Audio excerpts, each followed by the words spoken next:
Well, it's a pleasure to be here today. I almost never say no as long as I have time to speak to teachers, because you really are the most important people in the system. I love principals to death, but they can't do their job unless you're doing your job in the classroom. So let me tell you, first of all, how much I envy you the first day of school. I was asked today by a reporter if I'm nervous or excited. And the reality is I never spent the night before school opening sleeping, ever. And I don't expect to do it this year either. How many of you are pre-kindergarten teachers? Okay. Well, thank God, because we need a lot of you doing the work so I can sleep better, okay? But the reality is that if you're not nervous, then in my opinion, you're not a good teacher. Because I think if you're satisfied that every year is going to go like the year before, then you're doing things on automatic pilot. And I think good teachers do get nervous and excited. And to me, September has always been my favorite month. It's the month that anything's possible. No matter what you heard about that kid coming into your class, you're committed to thinking this year is going to be different because you're the teacher versus the teacher who told you, you have so-and-so? Oh my God, wait to see what happens. And that's not going to be you, because you're going into the, especially that you've given up days to be here at Scholastic and this is your vacation. I can't tell you how appreciative I am, because we all have to start September, myself included, saying, wow, look at all the limitless possibilities out there for transforming the system. So I'm counting on you. But let me tell you a little bit. I try to give a lot of my presentations in ways that hopefully people will remember, and I still have people who stop me in the street and say, oh, I remember your 4 E's. Well, I'm going to give you some C's. And not because I'm Chancellor, which starts with a C, but because these are really the beliefs that I have about what I think teachers need to do, and they need to do it well. And the first C is know your curriculum. Whatever grade you teach, I believe that the Common Core is just a method of implementing the things that are important. But what I love about the Common Core is the emphasis on getting kids to talk in class. And I remember a principal once saying to me, Carmen, come visit my school. You could hear a pin drop. And I said to her, you know what? It might be better if I don't come until you get more noise in the classroom. So just know, if I'm coming to visit your schools, that kids talking to each other and teachers talking to each other makes me very, very happy. And seeing some content knowledge coming out of every classroom, including pre-K. What did you learn today that's a fact, as well as how did you learn to talk about it, is really important. And I think we need to do that across our system. And I read some of the workshops you had this week, and I know you've already been grounded in some of that, and I think it's important. I taught a lot of different grades, but the grades I taught most frequently were 3rd and 4th, and often I moved with my 3rd grade class to 4th grade. And the beauty of it was that in 4th grade it was American history, and boy, my kids had to leave there knowing their 50 states, their history. They needed to compare, you know, Abraham Lincoln with George Washington.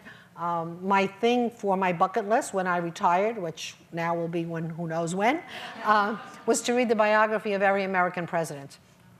I got as far as George Washington. I tell the story very sadly. Before, you know, he called and said, would you do this job? My hope is to actually get through all the other presidents, and I'm hoping eventually, with your help, I'll have some free time to do some reading on weekends. I'm in the middle of John Adams, but it's a struggle because I only get to it once a week. But I do think having content, and you as a teacher knowing one content well, and one of the recommendations I make to you is that you have a colleague who's good at a different content, that you trade classes at least once a week. I had a colleague who was a phenomenal math teacher. I was a particularly good teacher of social studies and literacy. Did not have quite the same passion he did for math, and we traded classrooms once a week so he could do something extra in math, and I used to love to go in there and do projects with literacy. So find someone who's going to keep you energized about the curriculum, because we ask, particularly elementary school teachers, to be good at everything, and it's almost impossible. So find the one thing you're passionate about, share it with others, and make sure it's around curriculum. Collaboration is really, really important. How many of you are going into teaching for the first time? Okay, a number of you. The one thing I say, and please senior teachers, hold your ears and don't take this personally. The one thing I tell new teachers is avoid the teacher's lunchroom the first month of school. Oh, you see, but the senior teachers are nodding their heads. You know what I mean, right? The whiners tend to go to the teacher's lunchroom, and all they complain about is this kid or this, or the principal, you know. I tried always to avoid the teacher's lunchroom when I was the principal, because there was certain silence when I walked in. And I do think there's a place for that, but I think the first month of school You want to build your own reputation, and so find a colleague who's as excited, energized, and devoted to the kids as you are, and try to have lunch one-on-one. Also, I don't know about you, but to this day, and I'm sure it'll happen the first day of school in September, you'll want to go home and take a nap. It's a very exhausting time, and you're going to try to be doing a lot of things simultaneously, learning the kids' names and everything, and I think treating yourself well is important. But I think this second C of collaboration, I don't care how many years you've been teaching, find someone in the building who's good at something that you're not, and if you're a younger teacher, find someone who's senior and well respected by others, and make them an ally in your world, to say to them, could you help me with something? I learned early on that if I sought help, even when I didn't always need it, I had people on my side. There's a certain division in many of our schools, which I really feel is terrible, between senior teachers and younger teachers. And yes, you see, I'm not making this up. I didn't lose my connection to schools. And I think we need to bridge that, because I do think each brings something very special, but collaborating is better. And if you're working, how many of you are going to be working with L students or special needs students? Oh, wow, vast majority. By all means, talk to senior people. What are your strategies? What did you find? What are the things I can do better? And then having them even come into your classroom and teach you some management skills, because that's still one of the places that most of us are struggling with, both senior and younger teachers, but you learn from each other. And younger teachers may have learned some practices that senior teachers didn't know. I was a classroom teacher for 22 years, and I don't think I ever ran my classrooms exactly the same way. And I always try to figure out what was new out there and different, and try to change with the times. So I think this collaboration for me is crucial. Celebrations, it was third C, is extremely important. And I can't tell you enough how much I believe in fun and joy, but celebrations with a purpose. And one of the things I urge you to think about, celebrate your kids' birthdays. Most of the kids in our schools, many of them, do not have that whole birthday culture in their homes. I'm not saying cupcakes and balloons. I'm saying one night of no homework. In my school, it was a tradition that when I was a teacher, it was my tradition. When I was a principal, teachers couldn't give homework the day of the kids' birthdays for many reasons. And one of it was, honestly, it wasn't going to get done anyway. So why are you going to struggle? I mean, come on, honestly. We also had no homework on Halloween because, once again, it wasn't going to get done. So why put things in the obstacles of kids' ways when we can celebrate who they are and say, for your birthday? Now, one year, particularly in my classroom, there were a few kids that were isolates and they didn't have enough friends. So I made a new rule that on the day of their birthdays, a child could pick 2 friends that didn't have to have homework either. And you'd be surprised how many friends these kids who had no friends got the day of their birthday. The deal was, as a principal, on certain birthdays, depending, and it was a rigged, you don't have to tell anyone this, Francie, it was a rigged system, a lottery system that I had, where teachers put 2 kids' names in a hat that particularly were not socially adept, or the kids didn't have friends, and I would pull these kids supposedly, at random, and the day of their birthday, they could bring 2 friends to have lunch in my office. And these kids who had no friends, when everybody knew their birthdays were coming and they could bring 2 friends, all of a sudden developed a social life. And I think it's important. That is part of our jobs. As adults, all of you have set up some situations for yourselves and your friends, I think, to have social life when you may not have. So as teachers, we really need to look at the sociogram in our classrooms and make sure we're celebrating the kids having friends, and to the degree they're isolates, making more of an effort to bring them to the fold. I'd also would say that asking the teachers who had the kids the previous year, I never asked them who were the good kids, who are the bad kids, but I always asked, who's the child that I'm getting that you had the most difficulty reaching their parents or the child or whatever? And I always got a long list. But what I found as a teacher that was particularly helpful, and I made this a policy when I was a principal, is to make sure that the first week of school, that child that the teacher had mentioned to me got a wow letter. And it literally said wow, but I saw outside you can have a hi letter. These are very nice presents that you're getting. And what I said to the parent was, I call it the Francis syndrome, because it was Francis who started me off on this. Francis, by the time I got him in 3rd grade, had never gotten a compliment from any teacher prior. And he was a difficult kid. I'm not telling you he wasn't. But I made sure I sent a wow letter home to his mother the first week of school, because Francis must have sat still for all of 15 minutes, which was like a record-breaking thing for him, because every kid's point of celebration is different than every other kid's. And his mother came to school, I still remember her name, Dorothy, and came to school the next day in tears. And she said, you know, he's been in school 4 years, and this is the first time anyone had anything nice to say about him. So find the kids who may be in that category and make sure you find something good about them that you can send home the first week of school, and you'll have that kid and those parents in your pockets when you need to say the harder truths, but I think that's really important. Celebration is also asking kids during parent-teacher conferences, or even when we do a lot more work with parents this year, to choose their own best work. Let them become their own judges of what they do well, and asking the child to write down a letter to parents, what are the 3 things I do well in this classroom? And it could be being friends with others or helping other children. It could be, you know, I can solve math problems faster than anyone else. Don't always put yourself as the evaluator out there. Let the kids celebrate themselves, what they think they're good at. And you'd be surprised when you read kids' letters, what they think they're good at, and maybe once they tell you, you'll find that in them too. So I think this whole point of celebration is very important. One of the things we're trying very hard to do this coming year is increase the amount of people who are involved in our schools, and that C is community. Parents care about what happens to their kids. They care in different ways. A parent who doesn't come to school on a regular basis may just be very busy, or may have a job, or may care about their kids in different ways. We've got to find ways to include our communities, our parents, our community partners, our CBOs, in ways that make sense to the community. And one size does not fit all.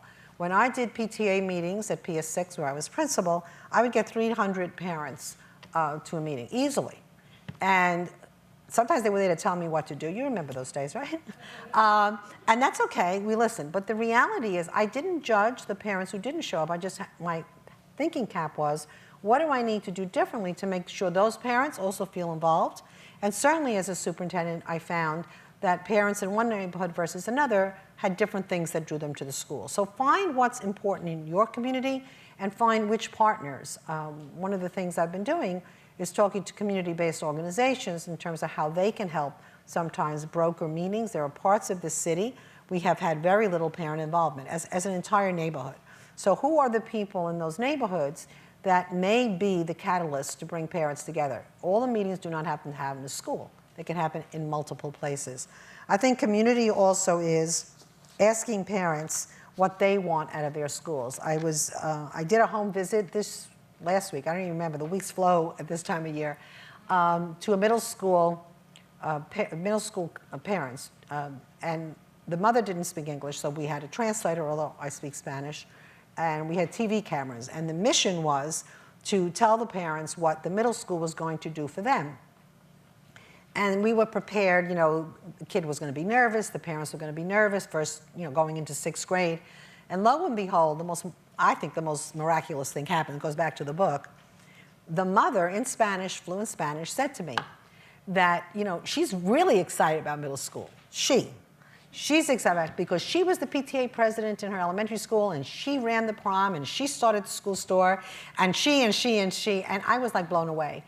Sometimes we ask parents, we tell parents what we think they need when they already have what they want to offer. And I think we can't make an assumption, particularly with many of our parents who don't speak English, that because they don't speak English, there's nothing they have to offer. And I went back to the principal, I said, you better call her up right away and get her booked, because this woman is going to be a star. She had already developed an app that the parents could use to talk to each other.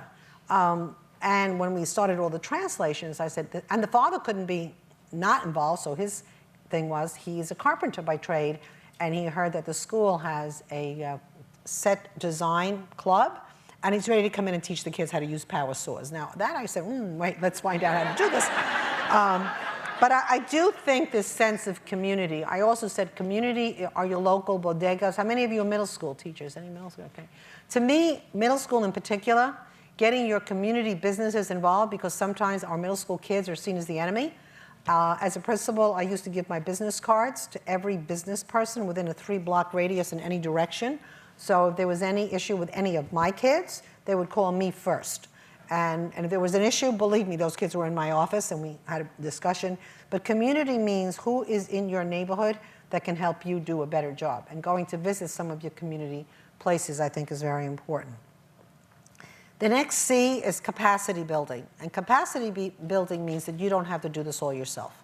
And I think this is very, very important. As a teacher, my classes were always partnered with other classes. For those of you who are working with special needs kids or L kids, make sure your kids are partnered with a monolingual class, or what we would call, although I hate that expression, regular class, because your L kids need to speak with English-only kids because they need to perfect the language. You know, they're only with each other. There's a deficit model there, I think. And special ed kids are not strangers. They're not, you know, and working together, I always partnered with a special ed class because, honestly, I loved the teacher that they had, and I learned a lot of strategies from my struggling kids from what she did. But I think it's also important to have classes together. As a principal, all my teachers were, and I mandated very few things as a principal, but strongly encouraged is probably a better way to put this, that every teacher have a peer class. So all my 5th graders were partnered with kindergarten classes, 4th grade partnered with 1st grade, and once a week the classes went to visit each other. Because what I found is the younger kids always wanted to be models with the older kids. And I'm listening to my 10-year-old grandson, Charlie, tell me that the one day he doesn't miss in his school is his buddy day, because he's got a responsibility to work with this one kindergarten child. So how do you have buddy classes so that you can, and also a lot of the stuff that you can't do yourself, having the older kids working with the younger kids really gets the work done. So if you're certainly kindergarten 1st or 2nd grade teacher, figure which teacher would be sympathetic to work with you and how do you partner your kids. And for principals, I tell them there's another joy in this, because I used to do it once a week during lunch, and I took at least 60 kids out of lunch at any given time. So lunch, which is a kinder, gentler place. So there's a lot of ways to program this. And also, when my 5th graders graduated, the only people who were allowed to go to dress rehearsal were their buddy classes. And you would see these kindergarten kids walking, sitting like, oh, because you also want the aspiration of the younger kids to want to be like the older kids, the same way that 8th graders should be working with 6th graders, so the 6th graders should want to be those 8th graders, and I think that's really important. One of the C's that I'm getting particularly vocal about is common sense. And there are too many things that we do that get in the way of getting the work done. So my rule of thumb is ask yourself, why are we doing this? And then make sure that the answer always has something to do that benefits kids. And that's, to me, is common sense. There are a lot of things that I'm doing in my position that say, why did we do this? You know? And as a group, have those discussions in staff meetings about why are you doing what you're doing and how can it be done better. But common sense should trump a lot of things. And I see things that sometimes don't make any sense. I won't even be specific, but all of you, is there anyone here who can think of something that would be trumped by common sense? Enough said. And I think that's really important. And I think, you know, sometimes the rules are so long and common sense so short. Makes no sense.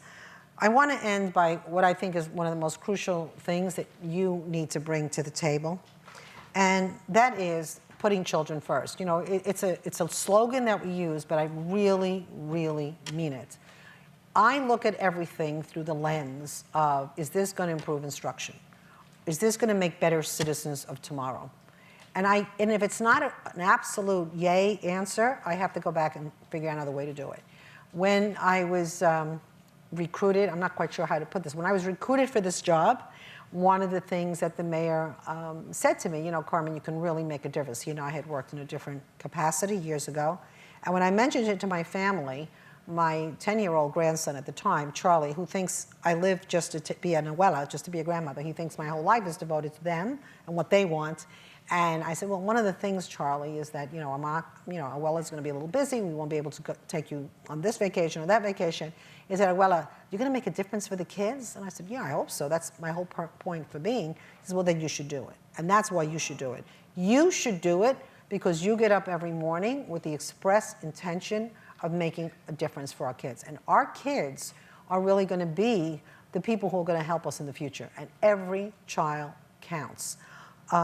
Tied into children is being cheerful. There is something that I think teachers do particularly well, but need to do even better. I am amazed at how often my mood, even in this job I have now, can affect everyone around me. When you come in with a bad day, or you've had something happen, or you have something on your mind, the kids sense it immediately. Haven't you had kids say, "Are you happy today?" And you think you're doing a great job. You know, you came in smiling, whatever. The kids sense it. And one of the things I think we need to do is come in with a cheerful demeanor, to the degree that sometimes you have to force it. Because I do think it's important that our kids have so much trauma in their lives, and for all sorts of reasons, that they feel that school is a haven, not just as an educational place, but as a place where people care about them. And just that extra smile. I tend to have a very serious face a lot of the times. My husband says no one speaks louder when they say nothing than I do with my body language. And the reality is that I have made it my business at the course as a teacher and as a principal to get to talk to at least one child on a personal level every single day in all my careers. At the end of your day as a teacher, there's one child in your class that you should have spoken to personally. And it could be just, you know, what is your name? And many of you are going to have immigrant kids coming in who have no idea what school's like. But have you gone out of your way to whisper in that child's ear and said, "I'm glad you're in my class. I hope together we're going to accomplish great things." So, like I said in the beginning, I envy you the first day of school. I love September. Anything's possible. And make sure that at the end of the first day, and certainly every day in the first month, ask yourself, is there a difference because I was the teacher in the room today? And every day you can say, yes, not totally successful. You're going to have a few kids throwing up. You're going to have a few kids crying. You're going to have any number of things. But the reality is, if you can say that you've made a difference in some kids, you have been a successful teacher. And we're just here to support you. So I thank you and look forward to the questions, I guess.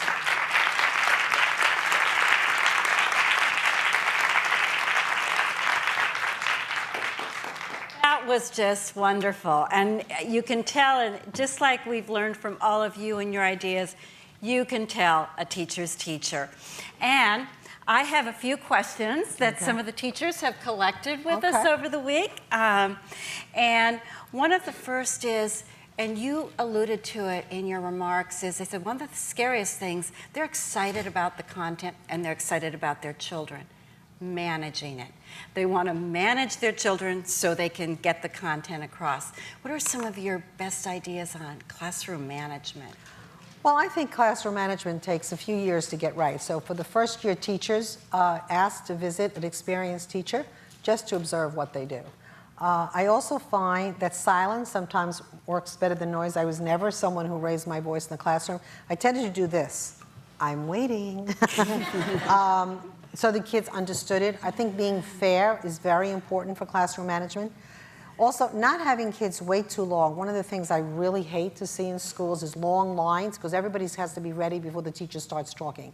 The best classroom management is active teaching. If you're teaching kids, and teaching kids stuff higher than what they may be able to do, I made sure, particularly the first 2 weeks of school, that every child went home at the end of the day with something they didn't learn before, or they didn't know. I wanted them to go home and say, oh, today I learned. And by the way, I coach the parents. Make sure you ask what the child learned today. I just mentioned this to a group of UPK teachers. Make sure that every day the children go home with one new word, but a very difficult word. When my grandson was 5 years old, I taught him the word obnoxious. Of course, he used it in places probably he shouldn't have used it. Vivacious. Teach kids something that's hard, but that they can hold on to, and classroom management will come over time. Also, I think it's important in classroom management that you figure out the kids who are going to be the most difficult, and those are the kids who get the compliments in the beginning. And the kids, sometimes all a kid needs is for you to do this, oh wow, you're doing a great job today, to get them back in line. But you don't manage kids, you engage them. And engaging the kid means that you then get the management. I love the focus on from management as looking at to engagement. Those were all great ideas. As you could tell when you asked who the teachers were, a lot of the questions that came up this week were about English language learners. And I know you were an English language learner. You gave an idea about communicating with families. Any other strategies you'd like to share for the English language learners? Well, first of all, I would say absolutely that many of our English language learners have a lot of content knowledge. So to the degree that you can find books in their native language, that will help them express the content. They come particularly rich in science. Many of our, certainly kids coming from Central American countries, if they've been to school, have a much more advanced science curriculum than we have, and there are a lot of books nowadays, and Scholastic publishes some of them that are written in both in English and Spanish, so science is certainly a conduit. I would say also, depending on the grade, it's harder to do in your own classroom, but having super Ls, and super Ls are kids in upper grades who come in and spend an hour every day as your in-house translators. Macy's used to have a system where if you spoke a second language, it was on you wore your name tag and it had the second language underneath, and you got a little extra pay. And I think honoring older kids to work with younger kids through their native language is very important. I think also more talk and more talk and more talk in classrooms. We kind of talk at L kids. We need to have the L kids speak. I'm trying very hard to raise my grandchildren bilingual. And this year I took them to Spain. They understand everything, but they're more hesitant to speak English. And it's interesting that we don't consider monolingual people deficient. And yet if you only speak one language, I think you're missing out on something. So I think it's important to emphasize the second language and see what we can do to encourage 2 and 3 languages even better. I could almost feel the sense of kind of a while you were speaking, that I think those are things that everybody here feels, I can do that. I saw a lot of nodding while you did that. And I just have one final question for you. Everybody knows you loved reading, language arts, so people want to know, what are your favorite books to share with kids in the classroom? Well, I think I have different books for different purposes. So I'll give you a few of them off the top of my head. I'll give you a preview of what my book of the month is going to be, although it's not public, so you'll know it before principals. Making news here at Scholastic Teacher Week. It's one of the books that I have recycled in every job I've ever had, and the book is Miss Rumphius. And Miss, you see? Oh. And Miss Rumphius is about a woman who finds her calling, and she wants to make the world a better place, but the only thing she's really good at, it's based on a true story, is gardening. So she goes around planting seeds, and that's what you guys do every day. You plant seeds in your classroom, and it's about how making this world a better place. So the letter that I'm writing to go with it is going to be emphasizing that principals should be reading this to teachers and talking together about how you become a Miss Rumphius. I would say the other one I like, particularly around test time, is Leo the Late Bloomer. That all children have gifts to share. They don't all get them at the same time, and we don't all develop them at the same time, and I think that's really, really a very important message. I like Thank You, Mr. Faulkner. I actually like everything by Patricia Belacco. But Thank You, Mr. Faulkner, I think is also a way for teachers to understand what difference they make. And it's based on a true story. She was dyslexic as a young child, and it was only when a teacher understood that and really was able to work with her that she became an avid reader, and ultimately, I think, one of the higher paid writers, so she made a career out of it. So I think that's very, very important. I love some of the new books. It's a book that's not well known. It's called Claudette. It's also about someone who wants to try to reach the heights and do some special stuff. So I like books that are inspirational. I also love anything by Kevin Hanks. If you have L kids, and especially if you're meeting with parents, Chrysanthemum is one of my all-time favorites. Yeah. You see, I could tell, right? Because Chrysanthemum is the story about how sometimes teachers shorten kids' names to suit their own purposes. And all our names are special, and we're getting a lot of kids who are coming from a lot of countries that really, their names may seem difficult to us, but they're their names. So we can't shorten them or change them or whatever. This is who they are, and by honoring who they are, but anything by, I love everything by Kevin Hanks. So Lily's Plastic Purple. I mean, you name it, we can go through them all. And all of them have a very special point to make, but they're very readable. A lot of the kids' books, and I'll say this here, that are award winners are too wordy or too long, or do the message before the literacy. I want to see the literacy before the message, and I think that's a really important part. But I could go on. And in older books, in 4th and 5th grade, 6th grade, I love historical fiction. I loved My Brother Sam is Dead, my all-time favorite historical fiction. I think every class was subjected to reading it no matter what. It's a book because there's no one opinion. It has 2 points of view. which is what the Common Core is all about. I love Ay Juan de Pareja, which may be out of print by now, I don't know, but it's a great book also. So I know a lot about kids' literature. I love learning more. I read all the children book reviews, and I'm going Sunday to pick my September book of the month. I have 2 in mind, but I want to see what's in the bookstores before I make a final decision. All I can say is, aren't we fortunate this is our Chancellor? Thank you so much. Thank you.